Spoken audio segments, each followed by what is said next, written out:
All right. I want to give you guys 10 tips for prospecting. So we want to get your prospecting a little more effective. And so prospecting is important in your business. Why? It's the only way you can grow. Okay, it's the only way you can grow. Why else?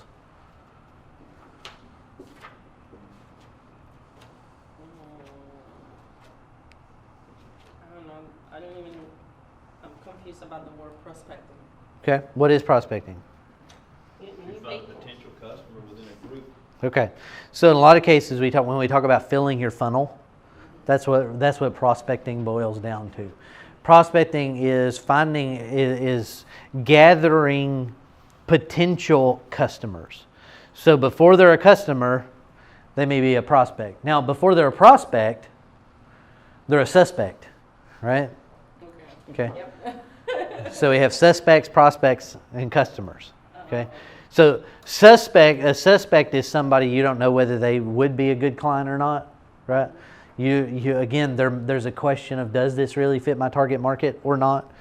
Yeah. Once you know that they fit your target market, then they become a prospect. Once you sell them, then they become a customer. So rule number one in prospecting is it has to be targeted. I remember years ago I had a sales manager that I talked to the guy, and the guy was trying to tell me his philosophies on sales, right? And he had this thing he called the fog approach, right? I thought, okay, this is interesting. What is it? He said you take a mirror and you stick it up under their nose. If they can fog it, they're a prospect. Right? So in other words, if you're breathing, you're a prospect. No. That was like that's the dumbest thing I've ever heard. You know, this is. No. And that's what he said. And he was a life insurance sales manager. He said, well, everybody's a prospect. He said, if they're not dead yet, they're a prospect. No, they're not. I said, what about people that can't afford it? Well, that's just an excuse. Well, it is an excuse, but what about the people that aren't interested in it? Well, that's just an excuse. Well, yes, I agree, it is an excuse, but I would rather go towards people that are actually interested in my products and services than I would go after people that have no concept that I'm going to have to do all of the hard work, right? And so his thing was he would go out walking up and down the street knocking on doors, right? And anybody that would open a door was a prospect for him. And I thought, this is crazy. This is insane, right? And so, in fact, what was happening with that is he was finding a lot of what he called potential prospects, but he was broke. And he was broke consistently because though he was making sales, most of his sales weren't big enough to amount to anything. So therefore, he wasn't really making enough money to be able to do anything. And I thought, that's why? I mean, number one, if you go in and you talk to somebody that's broke, collect some referrals. I taught him a process I called referring up, right? So if I'm going in and I'm talking to Tim, and Tim works as a burger flipper at Burger King, the people that Tim are going to refer to me are typically going to be burger flippers at Burger King, right? Because people like people who are like them. However, if I go in and I ask Tim specifically, okay, who's your shift supervisor? Refer me to that person, then that person is the next level up, right? So I go in, I talk to that shift supervisor. By the way, who is your shift manager, right? The day manager or night manager at the Burger King. And so again, refer up, that next level up. The day manager, night manager is going to make more money than the shift supervisor, than the burger flipper, right? And so then the question was okay, when I get to that day-night manager, who's the general manager? Okay, because the general manager is the person that's going to make $50,000 a year or so at Burger King. All right, get to the general manager, who's the owner? Now who's really making the money? Okay, So in that particular aspect, what I was teaching him was how to specifically target, even though you may not have that particular market built already, you may not have a flood of prospects in that particular market already. Target in your mind who you want, and then figure out, how do I get to those particular people? And so if I'm selling insurance, then I'm going to be selling insurance to franchise owners as opposed to burger flippers. The size of those sales is going to be significantly different. Agreed? Okay. Now, once I get to the franchise owner, one thing we know about business owners is business owners typically know other business owners, right? So that being said, now I can start, instead of collecting referrals vertically, I can collect referrals horizontally, right? And so now I have access into that particular market, and I'm able to do that. So targeting is super important. We've talked a lot about target market. Now, has everyone here defined who your target market is? Okay, if you have not specifically defined who your target market is, it doesn't matter what else you do. Any sales you attempt to make will simply be a shotgun blast attempting to get whoever is breathing. You're using the fog of mirror approach. Okay, and that's useless. Okay, it's useless. Yeah, even the Dollar Tree has a target market. Okay, even the Dollar Tree. And the next step up is Five Below. That's right. Go from the Dollar Tree to Five Below. Got to refer up. Is that in the Five and store? dime. Five Below? Yeah, Five Below. Everything in the store is $5 or less instead of being $1. Yeah. So, number two is you have to be persistent yet patient. Persistent yet patient. Meaning what? What is it like? This is slow and steady always wins the race. Slow and steady wins the race. Okay. Patience of Job. Okay. Patience of Faith Job. Yeah. You have to be persistent and you have to be patient. There is a fine line between pursuing your prospects and stalking them. Okay? It's like knocking on someone's door, you can either go knock and wait. Right. Knock Yeah. and wait. Yeah. Just gonna knock once. I'm gonna wait.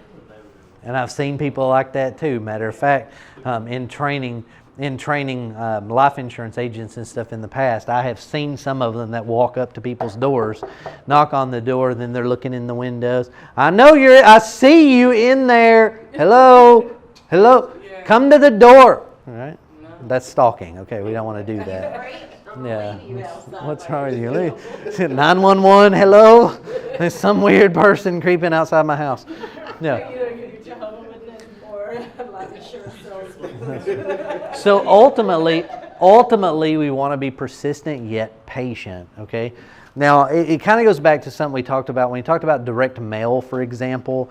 Direct mail, you got to be able to mail the same prospect at least 7 times before it starts becoming effective. There's the persistence in that, and the patience also in that.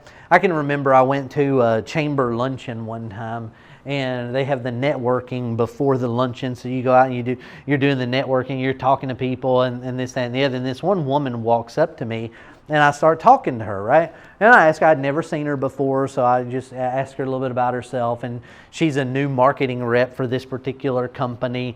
And so I'm chatting with her, and I said, so, what are your goals today? What do you hope to accomplish? She said, I need to make at least 7 sales from today. If I don't make 7 sales, then I'll never come back to this because it wasn't worth it. I said, yeah. My answer to that was, leave now because it ain't going to happen. Okay? Because networking is based on relationships. It's not based on, it is not at all based on you being some slick willy salesperson that's attempting to get in the door and make immediate sales. You're looking for 7 idiots. Yeah. So, where's your 7 morons in the group? Thank you very much and good night. Yeah, and so we get that. We see that a lot. We also see businesses that forget that, well, we are supposed to make sales. We are supposed to advertise. The purpose of advertising is to make sales. The purpose of marketing, is to build awareness and begin to build relationships to continue to make sales. The purpose of branding is to get brand awareness out there to build credibility, authority, and so that we have that length of time. So one is focused on making sales in a more immediate note. One is making still a somewhat shorter term sale, and one is focused on building a long-term brand, right? But a lot of times we end up lumping all that stuff together, and we forget that if I don't do something to continue to build my business for tomorrow, then I may have a business today but not tomorrow. I've got to be planting seeds of a variety of germination periods, in other words, right? So I need to start splitting up these harvests. I need some harvest today, but yeah, 3 months, 6 months, 9 months, 12 months, 5 years, 10 years, 20 years, so on and so forth. Let me just throw this stuff out here, right? It was So, like Craftsman too, when they first started out, when he started doing lifetime warranty, you walk the store and swap it out, they got a reputation for quick. that's right. When you break something, carry it right back there and swap it out, then you build some credit up fast. Yeah, so that that goes back to that persistent but patient. So we got to be patient and not expect immediate results all the time, but we also have to continue to be persistent. There's nothing more frustrating, by the way, when we're sitting down with a client or a prospect ourselves, and we're looking at them and they have zero patience and they haven't done anything with persistence. They tend to swap and swap and swap and swap and swap and swap and swap. Yeah. And that gets horribly frustrating. And it gets horribly frustrating from the standpoint of most anything can work, but nothing can work if you don't give it enough time to work. Right? It goes back to my analogy of planting a seed. Every seed has a germination period, meaning you can't plant a seed in a ground and expect an immediate harvest. It ain't going to happen. Right? You look at bamboo, for example. Bamboo, once it starts growing, it grows very, very quickly, feet at a time. It will grow but it takes years. You plant the seed and you don't see anything for years. Really? Yes. Really? Nothing. Friend that does it. Nothing. Not even a shoot out of the ground. Until eventually you'll see a shoot out of the ground. When you see the shoot out of the ground, you know that thing's fixing to grow up some fast. Okay? One day it's this, next day it's this. That's right. That's what happened to me. Yeah, and Nothing for now, but that's right. And so, but that's more of a long-term strategy. So if you look at a bamboo strategy, that's a long-term strategy. I'm going to plant this seed now knowing I'm not going to get any result for a long time, but when I do get the results are going to go quickly, right? And so corn, on the other hand, if I plant corn seeds, then I can pretty well tell I'm going to get corn before I'm going to get bamboo, right? If I plant a tomato plant, I'm going to get tomatoes before I'm going to get corn. Asparagus. Mow it down, it grows back on that. That's right. Yeah. So there. learn about this plants. Yeah. So the point here is that we have to be persistent yet patient. We have to be persistent in our strategies, and we have to be patient for each of the strategies to actually give each of the strategies time to work, whatever our prospecting strategies may be. Number 3. This is more like my subject. Get visible. Get visible. You will lose 100% of the customers that don't know you exist. Okay?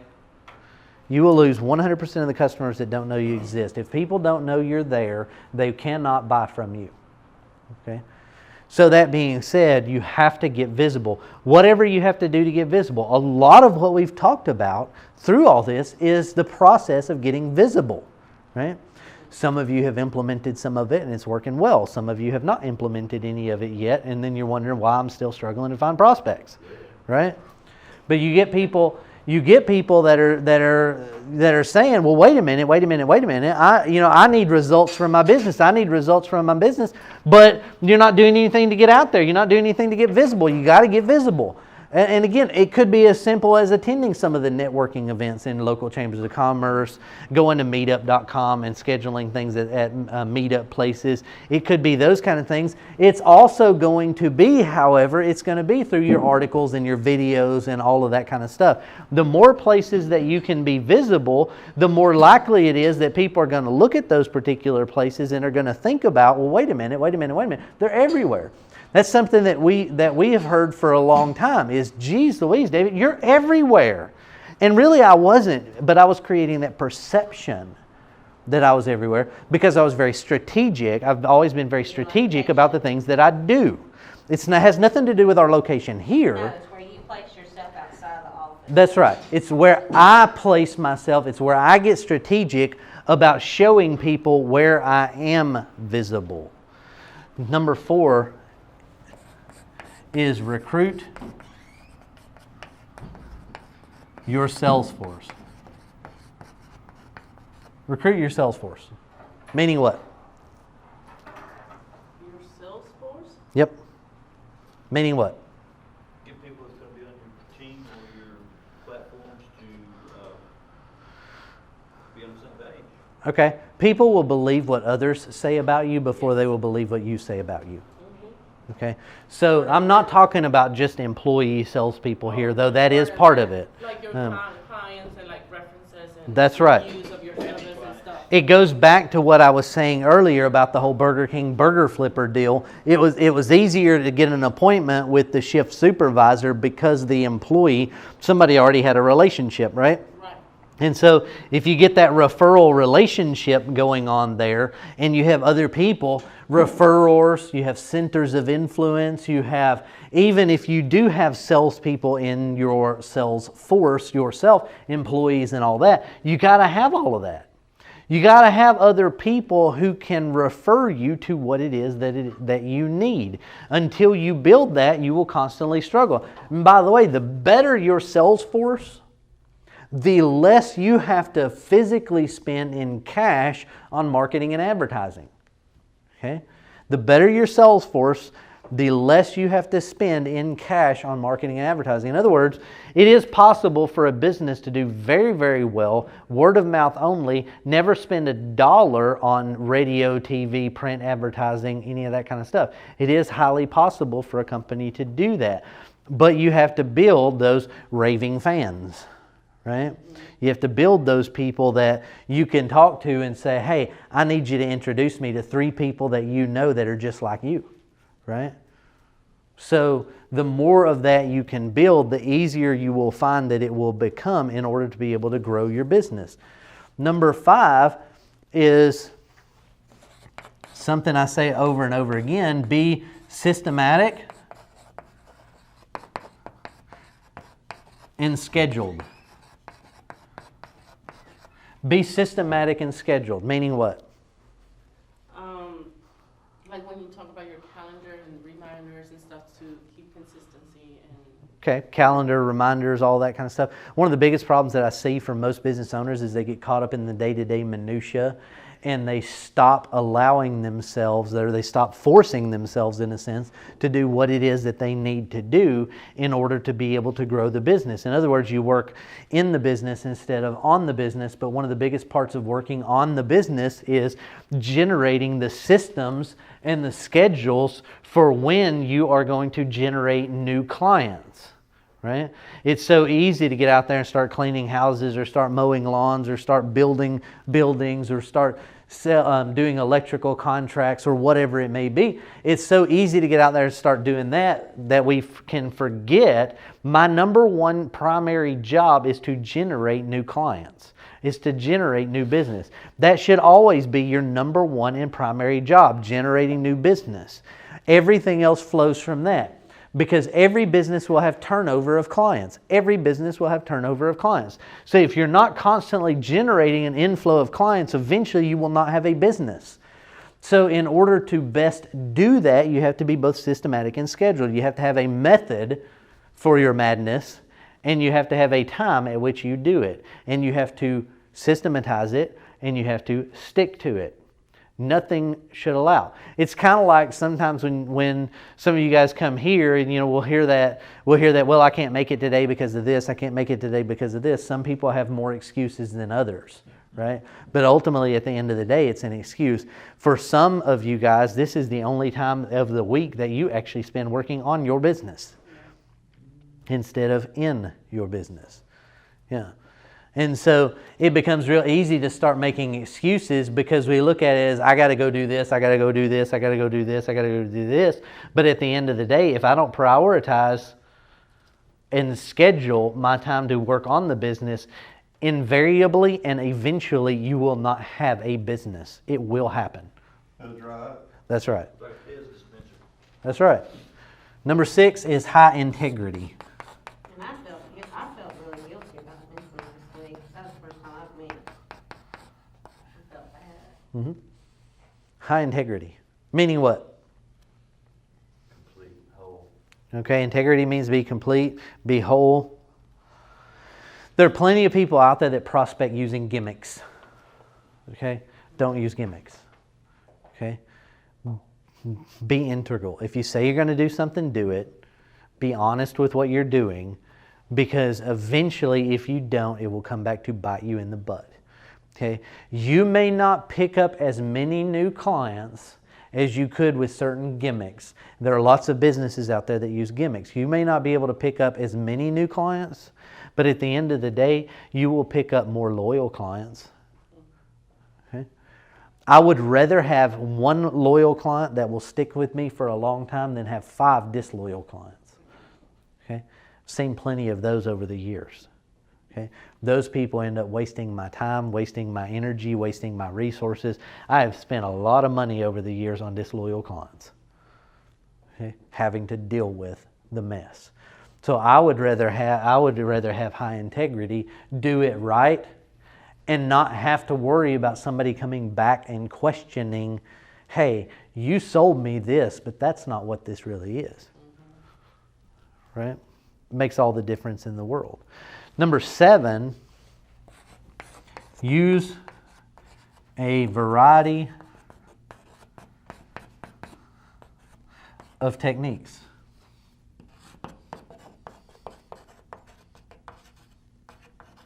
Use a variety of techniques. Meaning what? What would To be get a second? prospect? Use different angles. Yeah, one's written articles, one's posts, one's videos. Website. Okay. Variety of techniques. Yeah, so it may be a variety of techniques, maybe, and what you're going to look at when you look at your target market, or what are the best ways to get a hold of your target market. So it could be radio, it could be TV advertising, it could be mail advertising, it could be online advertising, it could be email marketing, it could be YouTube web blasts, it could be any number of things. But the question really becomes is if I'm prospecting, right? Not just branding, if I'm prospecting, what are the techniques that are going to give me the best result? In other words, one of the things that we're looking at right now is we're going back through every single product and service that we offer. Okay?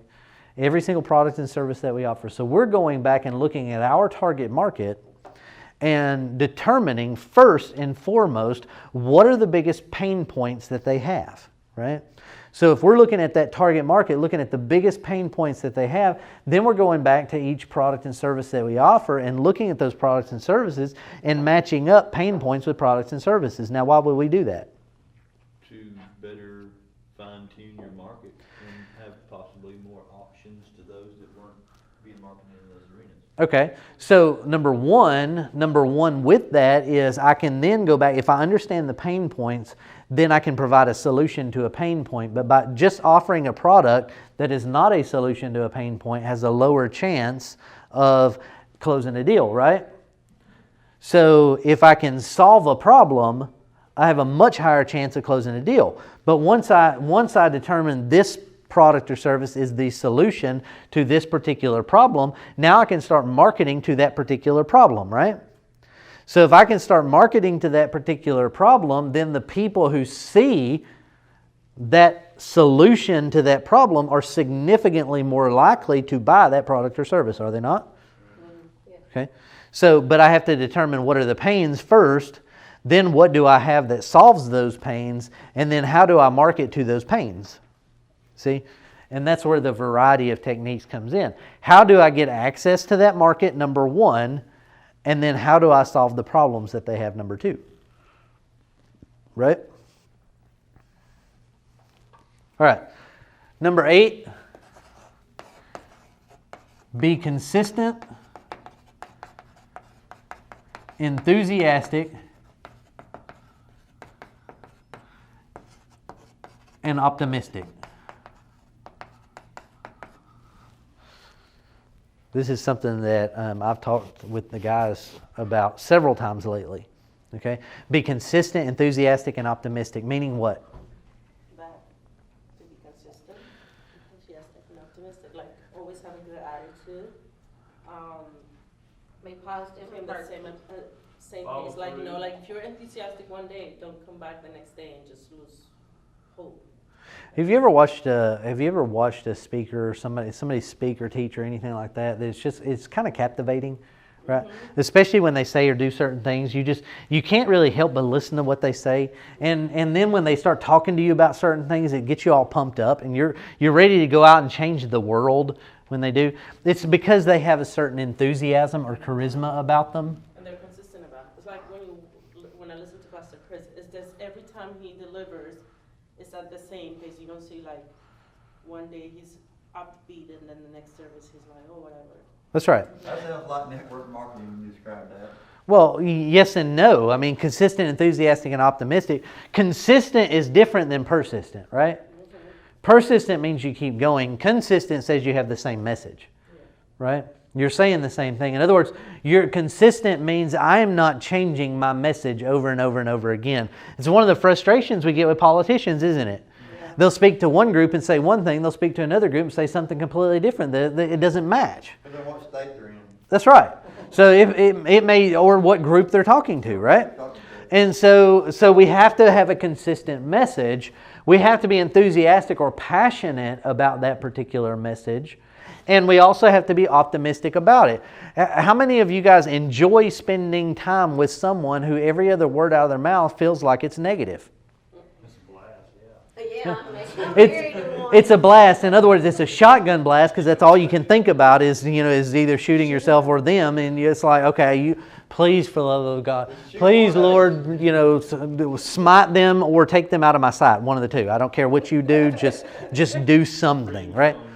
That's right. That's right.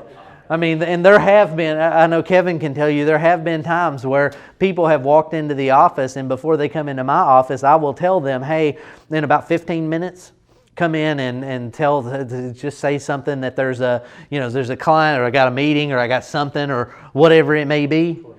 Yeah. Yeah, that's right.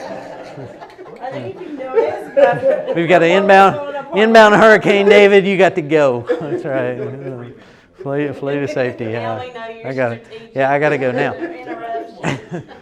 Yeah, I mean, not that I want to violate my integrity so much as I want to avoid the negativity so much. You know what I'm saying?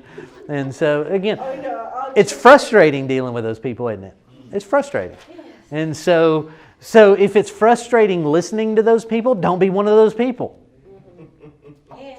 One of the things that I found in life is that, if you look around you and you're looking around to see who's negative, you don't see anybody negative, it may be because it's you. Okay? You better be careful with that. Yeah, be careful with that. So you got to be consistent, you got to be enthusiastic, you got to be optimistic. Number 9 is you have to compete with yourself. Compete with yourself. Competition is a good thing. Okay? I'm not one of these guys that believes every child should get a trophy. I think that's the stupidest thing I've ever heard in my life. You don't get awards for participating. There is no participation award. You get an award for winning. Be a winner, not a participator. That's right. Your parents paid a lot of money for you to participate, okay? You don't need a trophy for that. Be a winner, right? So that being said, competition is a good thing, but you shouldn't always be reviewing your own competition.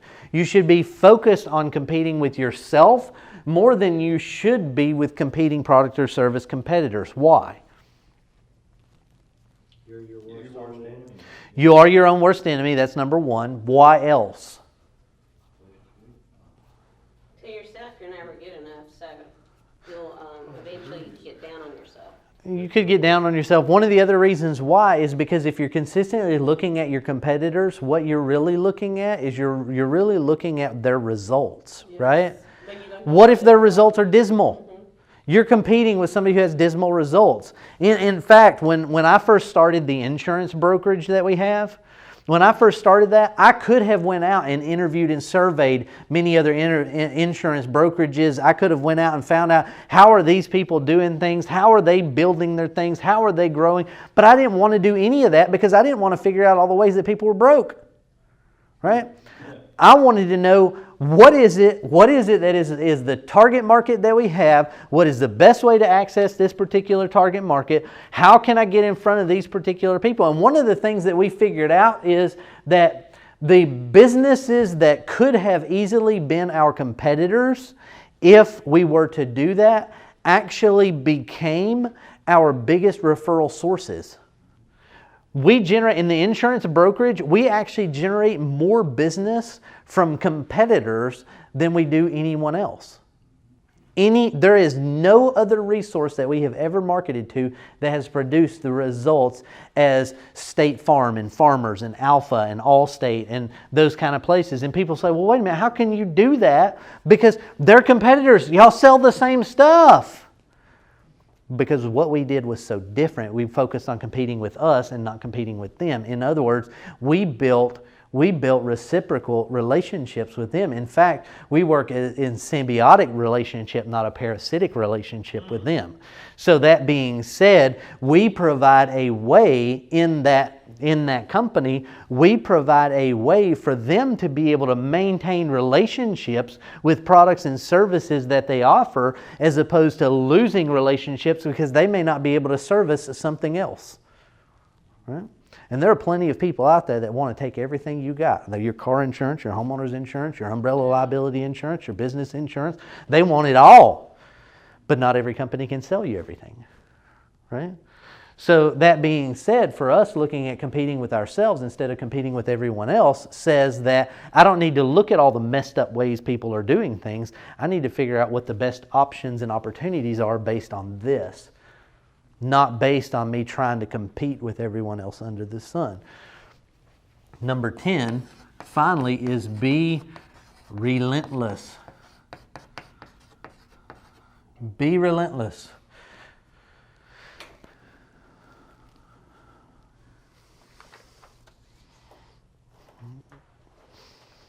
Your business is not a New Year's resolution, okay? This is not something where you can do it for a few minutes and stop. Kind of goes back to personal training and this, that, and the other. You know, something Shay and I were talking the other day, and I said, you know, I get a little frustrated from time to time because, you know, I work out with Roger twice a week. You know, I work out every Wednesday and every Friday. And I said, I get a little frustrated from time to time because I really don't see a change in me.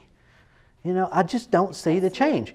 Well, it's one of the things she said, though, is she said, yes, but you're looking at you every day. She said, you're not going to see the change because you're looking at you every day.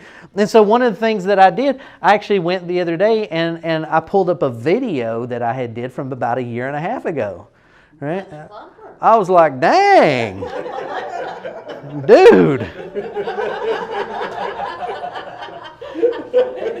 All right, I need to re-record these videos, you know what I'm saying? My client that I was training came down to the gym, he weighed 300 pounds when I came down here. 6 months later, he was willing to tell me what he weighed. I said, I don't care what you weigh. He said, well, you know, I've lost 14 inches off my waist. I said, is that a good thing? He said, yeah. He said, I'm going to tell you what I weigh. I said, well, go jump on the scale. He got up there and weighed 238. Are you happy? He said, yeah. I said, I didn't care about what you wanted to weigh. I wanted to make you cry. That's right. You know, and it's kind of funny with that, though, is I do it, whether I feel like it or not, right? There are plenty of days that I don't feel like doing it, but I still do it. There's consistency in that, right? I'm competing with myself. I am not looking, I don't watch videos of other bodybuilders and stuff like that on YouTube to figure out, I need to be, no, I'm competing with me. So, I am now looking at the little things with this in the relentless aspect of it. In fact, I was thinking last night, because my shoulder, we worked out hard yesterday. This shoulder is crazy sore. Kevin, you got any soreness on you? Right there, triceps? Yeah.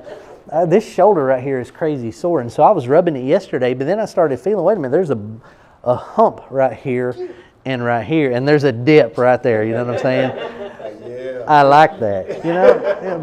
That to me, that's a result, right? Though it's a small thought process. Yeah, it means that this is getting bigger. This is getting bigger. This is not supposed to get bigger. So now I can touch and feel that result, right? Which is good. I put on a shirt the other day. Even this shirt right here. When I pull my arm up, I'm not even flexing my muscle, but when I pull my arm up, this thing's getting tight, right? Okay, so I can start seeing results. It's taking time, though. It's taking time. I've had to be relentless about it. Yeah, I don't feel good. I don't say it very often, but there are times I think in my mind, I think I'm going to throw up. Breathe deep, breathe deep. Breathe deep, yeah. Yeah. Breathe deep, breathe deep. Thankfully, I haven't thrown up. We've seen Kevin do it a couple of times, but thankfully I haven't. But it doesn't matter though. Everybody's a little different, right? So that being said, but the point is, and the point with that is though, many people in that scenario would have quit after they threw up. Many people quit before they ever get to that point. But see, there's Kevin. Kevin works out with me on Wednesdays and Fridays every single week since he started. He's thrown up. He's been exhausted. He's hurt himself. We've all done it, right? He feels better about the baby and Melissa. Melissa feels better. Because she's like, because Melissa thinks, my man getting, yeah. That's my baby daddy. That's what I tell my coach. I'm like, I made it off the bed, so that's an accomplishment. That's right. Right now, I'm here. And that being relentless, by the way, in anything that you do helps build your confidence, right? It helps make sure that you maintain your character. Okay, it helps you with consistency. It helps you with persistence, but it also helps you as you start to see the rewards. I know the other night I was playing around, and so we're in the bedroom and it's about time to go to bed and this, that, and the other night I grab my shirt and I just rip it off, and Shay's sitting right there, and she looks at me and says, "Ooh, baby." Thank you, Jesus. That's all I needed. That's all I needed for my man ego. I don't need ego from anybody else. I don't need a big head about anything. All I need to do is hear "ooh, baby," and I am good to go. Relentless it is, okay? There is persistence. There is patience. I am targeted. I am going to be visible because I don't even care, And she is my Salesforce. You got it, right? It's systematic because he knows what to do. It's twice a week. He's going to keep me true to it. I'm going to use a variety of techniques because, that muscle confusion is going to get this result even faster. I'm consistent. I'm enthusiastic. I'm optimistic. I compete with myself, and I will continue to do it relentlessly. If you prospect and build your business in the same way, you will see the same results. Seriously. Where's that vitamin thing? He takes his little packs and You will see the results. That's what makes it fun though, right? Right. You follow these 10 steps, you follow these tips that I've given you, you will find that you will go from dreading it to having a lot more fun with it. Whether it's building your business, working on relationships with your family, whatever it may be, you will find a better result. You can implement this in most everything that you do.